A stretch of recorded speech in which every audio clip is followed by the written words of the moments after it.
हम सभी को प्यारे बाबा ने हम सो हम का मंत्र, उसका सही अर्थ समझाया है। हम क्या थे, अभी क्या हैं और क्या बनने वाले हैं, यानी तीनों कालों की स्मृति बाबा ने हमें दिलाई। तो मैं आत्मा हूँ, ये ज्ञान तो है, लेकिन मैं कौन सी आत्मा हूँ, ये विशेष ज्ञान बाबा ने हमें दिया। और मैं कौन सी आत्मा हूँ, यही हमारा स्वमान है। हम सब जानते हैं बाबा ने हमें कितने श्रेष्ठ टाइटल दिए हैं। बाबा कहते हैं ऐसे टाइटल दुनिया में किसी भी वीआईपी के नहीं हो सकते। चाहे कोई राजनेता है, चाहे कोई धर्म नेता है, चाहे कोई अभिनेता है, लेकिन कोई भी इतने टाइटल के अधिकारी नहीं हो सकते। हम सब जानते हैं बाबा ने हमको क्या क्या सम्मान दिया है। भगवान हमें कितनी ऊंची नज़र से देखते हैं। हाँ, हम कौन हैं? ईश्वरीय संतान हैं। आज भी बाबा ने कहा कि हम ईश्वरीय गोद में हैं अभी, और ये सबसे ऊंच है। भविष्य में तो हम देवताओं की गोद में होंगे। फिर हम ब्राह्मण कुल भूषण हैं, डायरेक्ट ब्रह्मामुख वंशावली हैं। हम ही पद्मा पदम पति बनने वाले पद्मा पदम भाग्यवान आत्माएं हैं। मास्टर सर्वशक्तिवान हैं, विघ्न विनाशक हैं, विजयी रतन हैं, या कल्प कल्प की विजयी आत्मा हैं, या सफलता हमारा जन्म सिद्ध अधिकार है। तो बाबा ने इतने सम्मान हमें दिए। तो शिव बाबा कहते हैं भगवान की हु इज हु की लिस्ट में कौन है। दुनिया की हु इज हु की लिस्ट होती है, तो उसमें नामी ग्रामी पर्सनालिटीज का नाम होता है, लेकिन शिव बाबा की हु इज हु की लिस्ट में कौन है? हम बाबा के बच्चे हैं। लेकिन जिस नजर से बाबा हमें देखते हैं, वही हम अपने आप को स्वीकार करें और उस स्मृति में रहें, यानी उसके हम स्मृति स्वरूप बने। जब तक हम स्मृति स्वरूप नहीं बनते, तब तक हमें वो समर्थी नहीं आती है। जैसे दुनिया में भी हम कहते हैं ना, अपनी घोट तो नशा चढ़े। जो हद के भी नशे होते हैं, वो व्यक्ति को तब चढ़ते हैं जब वो अच्छी तरह से घोटा हुआ होता है। तो यहाँ भी घोटने का मतलब क्या है? बार बार बार बार वो स्मृति हम अपने में लाएंगे, तो उस नारायणी नशे का हम अनुभव करेंगे। ईश्वरीय नशे और खुशी का अनुभव हम अपने जीवन में करेंगे, या बाबा के समान स्थिति का अनुभव, उड़ती कला ऊंची स्थिति का अनुभव हमें तभी होगा जब इतनी श्रेष्ठ स्मृतियों में हमारा मन रहेगा। कभी कभी लेकिन हम संशय में आ जाते हैं, बाबा तो हमें इतना ऊंच सम्मान देते हैं, क्या सचमुच हम ऐसे हैं? जैसे एक कहानी आती है कि एक बार एक राजा का बेटा शिशु अवस्था में ही उसे भेड़िया उठा करके ले गया। राजा ने बहुत ढूंढवाया, लेकिन नहीं मिला। बाद में वो जो राजकुमार था, वो भेड़ियों के बीच में पलने लगा। क्योंकि वो एकदम छोटा था, तो जो भेड़िया था वो ये समझ नहीं पाया कि ये मेरा बच्चा है या इंसान का बच्चा है। तो वो उसको अपना ही बच्चा समझ करके पालने लगी, और वो भेड़ियों के बीच में ही बड़ा होने लगा। तो निश्चित है भेड़ियों जैसा ही बोलना सीख लिया उसने, वैसी ही आवाज़ निकालना, ऐसे ही जैसे वो 4 पैर से चलते थे उसी तरह से चलना। फिर वैसा ही उसका रूप भी बनने लगा।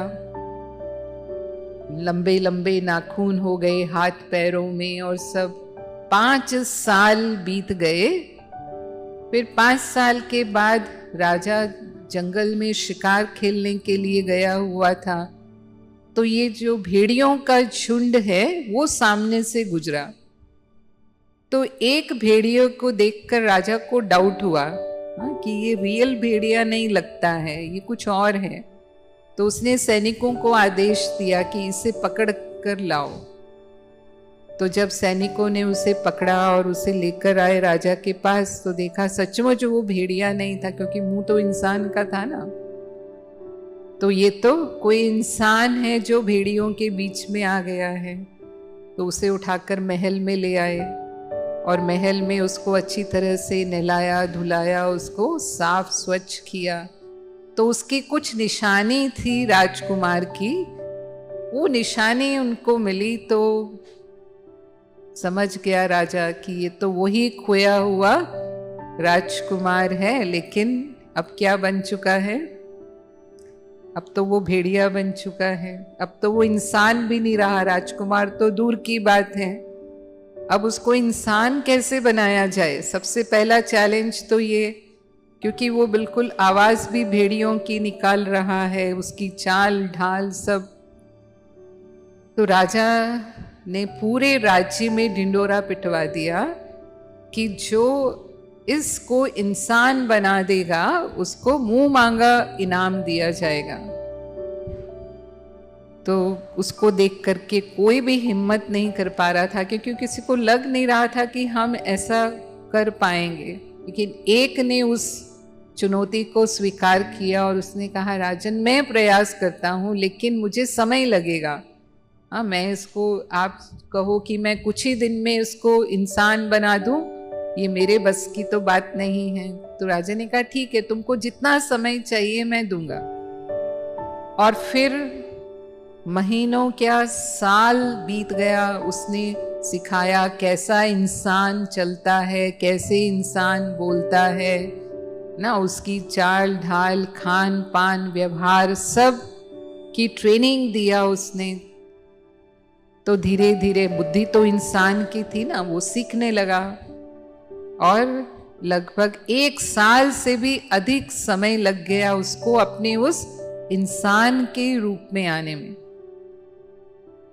फिर उसने राजा को बताया तो राजा बहुत खुश हुआ।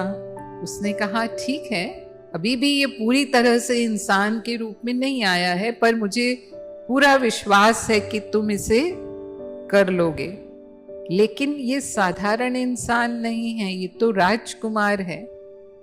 तो इसको राजकुमार की चाल चलन, राजकुमार के जो संस्कार, रॉयल संस्कार होते हैं, वो भी इसके होने चाहिए। तो वो भी उसको अभ्यास कराने की आवश्यकता है, क्योंकि अगर ये महल में रहेगा तो फिर महल में रहने वाले राजकुमार का जीवन कैसा होता है वो भी सिखाना है। तो भी उसमें उसको वर्षों लगे। अब कहानी का भाव क्या है कि ऐसा नहीं है कि वो इंसान नहीं था और ऐसा भी नहीं है कि वो राजकुमार नहीं था।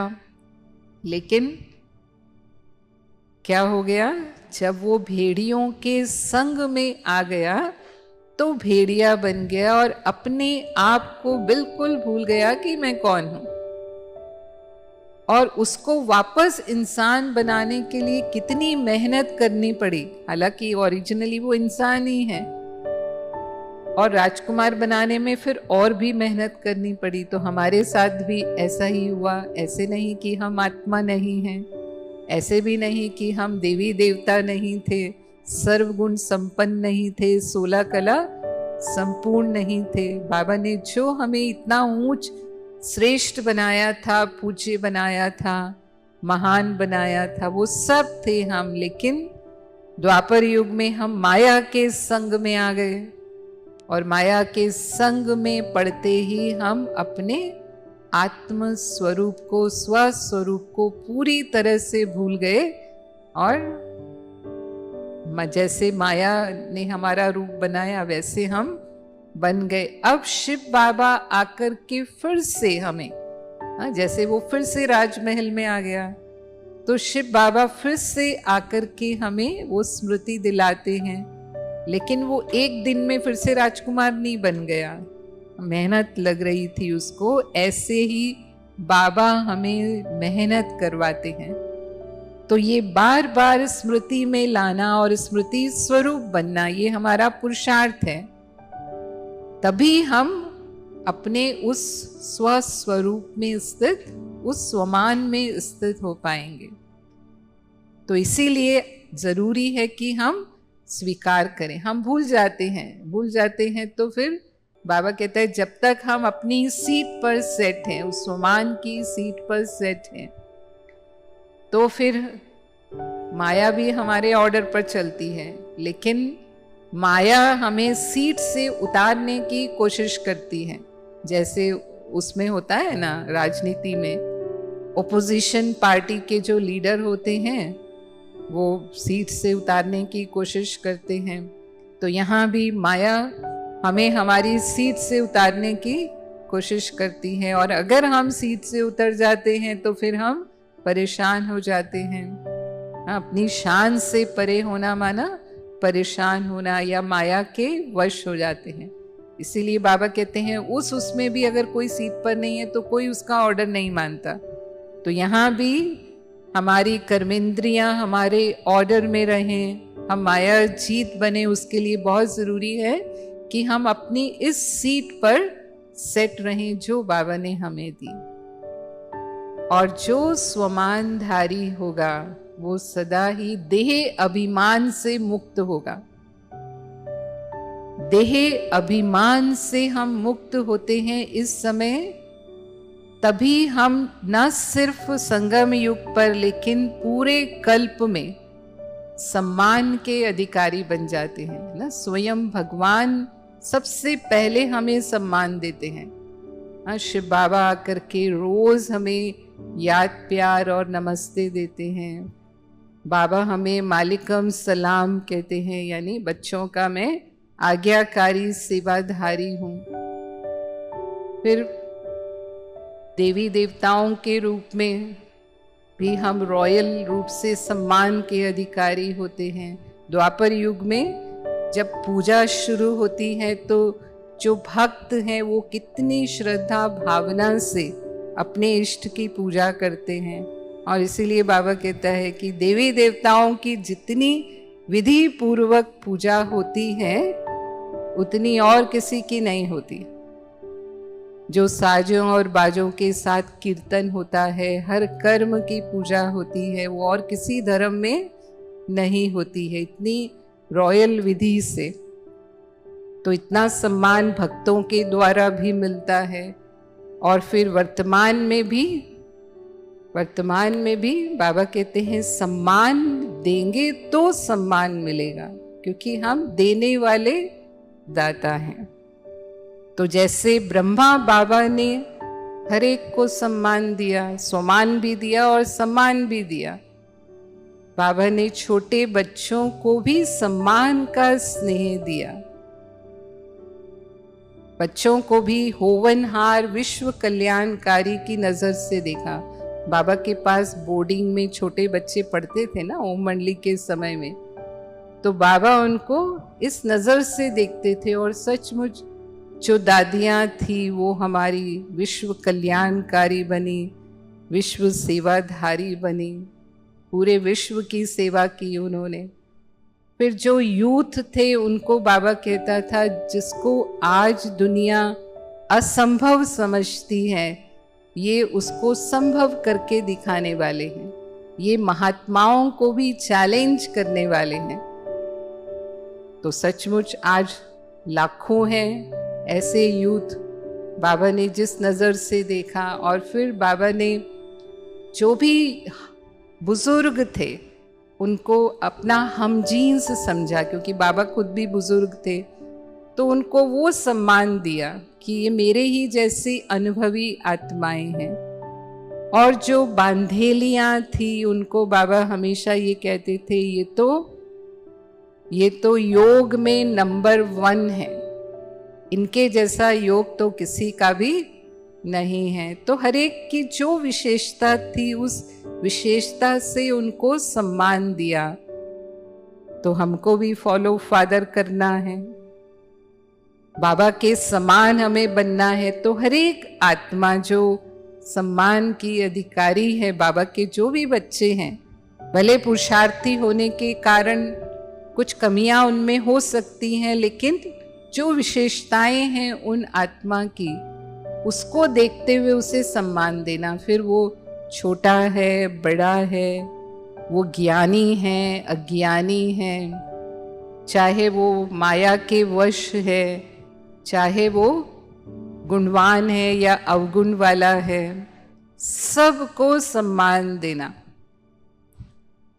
तो बाबा कहता है ऐसे बाबा के बच्चे वो गिरे हुए को भी उठाने वाले हैं, या सबको सहयोग देने वाले हैं। ऐसे नहीं सोचेंगे कि इनके तो कर्म ही ऐसे हैं ना, इसीलिए ये उसका ही फल भोग रहे हैं। तो अगर ऐसा संकल्प में भी किसी के प्रति आता है तो ये भी रौब का अंश है। तो कभी भी परवश को स्वतंत्र करने वाले होंगे। तो ऐसा सम्मान हम देने वाले बनते हैं तो स्वतः ही हमें भी सम्मान मिलता है। सम्मान मांगने से नहीं मिलता है, इच्छा रखने से नहीं मिलता है, लेकिन जब हम देते हैं, विधि है, बाबा कहता है 2 विधि है। एक तो स्वमान में रहेंगे तो सम्मान मिलेगा, तो स्वमान की स्थिति ही ऐसी है कि स्वतः ही हमें सम्मान का अधिकारी बना देती है। और दूसरा, हम देंगे तो हमें मिलेगा, अगर हम देंगे नहीं तो हमें मिलेगा भी नहीं। दुनिया में भी यही कहते हैं, love begets love, respect begets respect. आप प्यार देंगे तो प्यार मिलेगा, रिस्पेक्ट देंगे तो रिस्पेक्ट मिलेगा। लेकिन अगर देह अभिमान आ जाता है तो फिर बाबा कहते हैं देह अभिमान क्या है? देह अभिमान वाले की निशानी क्या होगी? स्वमान नहीं होगा तो अपमान की फीलिंग में बहुत जल्दी आ जाएंगे, ये निशानी है। अभिमान वाला कोई छोटी सी भी किसी की बात नहीं सुन सकता, एक छोटी सी बात में भी इतनी फीलिंग आएगी। तो अगर कभी हमें ऐसी फीलिंग आ जाती है, इसका मतलब कहीं ना कहीं हमारे अंदर वो मैंपन है, अभी तक उसका अंश वंश हमारे अंदर है। जो सुमान वाले होंगे वो जितना ऊंचा नशा उतने ही निर्माण और उतना ही नव निर्माण करने वाले होंगे। ये स्वमानधारी आत्मा की निशानी है। लेकिन स्वमान कभी कभी कम हो जाता है क्योंकि हम विघ्नों के वश होते हैं या कोई ना कोई समस्या के अधीन हो जाते हैं, व्यर्थ में चले जाते हैं। व्यर्थ में चले जाते हैं यानी उलझन में आ जाते हैं, बहुत सोच विचार में, छोटी छोटी बातों में चले जाते हैं, तो फिर स्वमान की स्थिति से नीचे आ जाते हैं। तो यहाँ पर फुल स्टॉप लगाना जो बाबा ने हमें सिखाया है, तो फिर से पुनः अपने स्वमान की स्मृति को ला करके उसको फिनिश कर देना है। तो रोज अमृत वेले हम अपने स्वमान को स्मृति में लाएं और उसके अनुभवी बने। इतने जो भी स्वमान दिए हैं हम हर एक स्वमान को अनुभव में लाएं। हाँ, जैसे किसी दिन हम ले सकते हैं, मैं बाबा की दिल तख्त नशीन आत्मा हूँ। फिर दिल तख्त नशीन हूँ तो फिर दिल तख्त नशीन वाले की क्या विशेषता होगी? कौन सी ऐसी आत्मा बाबा की दिल तख्त नशीन हो सकती है? उसके ऊपर हम थोड़ा मनन करें। जैसे बाबा हमेशा कहता है जो सच्चे दिल वाले हैं, जो बाबा के आज्ञाकारी, वफादार, फरमान बरदार हैं, वो बाबा के दिल तख्त पर, यानी बाबा उन पर राजी होता है। या जो अकाल तख्त नशीन है वही बाबा के दिल तख्त नशीन है। तो ऐसे हम उस सोमान की थोड़ा गहराई में जाते हुए उसे अपना बनाएं। तो हमेशा ही हम स्वयं को बाबा के दिल तख्त पर अनुभव करेंगे, या अपने 5 स्वरूपों का हम अभ्यास करें। जो हमारे 5 स्वरूप हैं उसमें काफी स्वमान आ जाते हैं हमारा अनादि स्वरूप जो परम धाम में है, संपूर्ण स्वरूप है, संपूर्ण पवित्रता वाला रूप है वो हमारा। तो वो उस स्थिति में स्वयं को देखें, जैसे बाबा कहता है ना, रूहानी ड्रिल करो, 1 सेकंड में जो स्थिति बनाना चाहे वो हमारी बन जाए। तो 1 सेकंड में परम धाम में हम अपने उस अनादि स्वरूप में स्वयं को अनुभव करें। फिर देवताई स्वरूप हमारा, डबल ताजधारी हैं, सर्वगुण संपन्न हैं, 16 कला संपूर्ण हैं, वो स्वरूप को हम अपने दिव्य स्वरूप को अनुभव करें। फिर द्वापर युग के पूज्य स्वरूप को अनुभव करें कि कैसे भक्तों की मनोकामनाएं बाबा हमारे द्वारा, हमारे ही चित्रों द्वारा उनको अनुभव कराते हैं। और फिर संगम युग का जो हमारा वर्तमान रूप है, और फिर हम ब्राह्मण 100 फरिश्ता बनने वाले हैं, तो वो फरिश्ता रूप हमारा कैसे विश्व सेवाधारी स्वरूप है, अंतर्वाहक शरीर उसको बाबा कहता है कि हम उसके द्वारा पूरे विश्व की आत्माओं की एक स्थान पर बैठे हुए सकाश देते हुए सेवा कर सकते हैं। और ये ब्राह्मण जीवन तो हीरे तुल्य हमारा जन्म है, जो आज भी बाबा ने कहा कि इस हीरे तुल्य जन्म को जो बाबा ने हमें दिया है, वो हमारा पूरी तरह तन मन धन हम सफल करके जो ऊंचे से ऊंची प्रारब्ध बाबा हमारी बना रहे हैं वो हम बनाएं। तो ऐसे स्वमान के अभ्यास करते हुए हम सहज ही बाप समान अपनी स्थिति बना सकते हैं। लेकिन अगर विस्मृति में आ गए, स्मृति में है तो स्थिति है, लेकिन अगर विस्मृति में आ गए तो फिर स्वमान की सीट से उतरकर देह अभिमान में आ जाते हैं। और फिर वो देह अभिमान माया के और रूपों को, जैसे कहा ना, देह अभिमान विकारों की जड़ है, और रूपों को भी फिर जन्म दे देती हैं। तो ये हमारा तीव्र पुरुषार्थ की विधि है कि हम स्वमान में स्थित होकर के अपने पुरुषार्थ में उड़ती कला का अनुभव करते हुए आगे बढ़ते चले।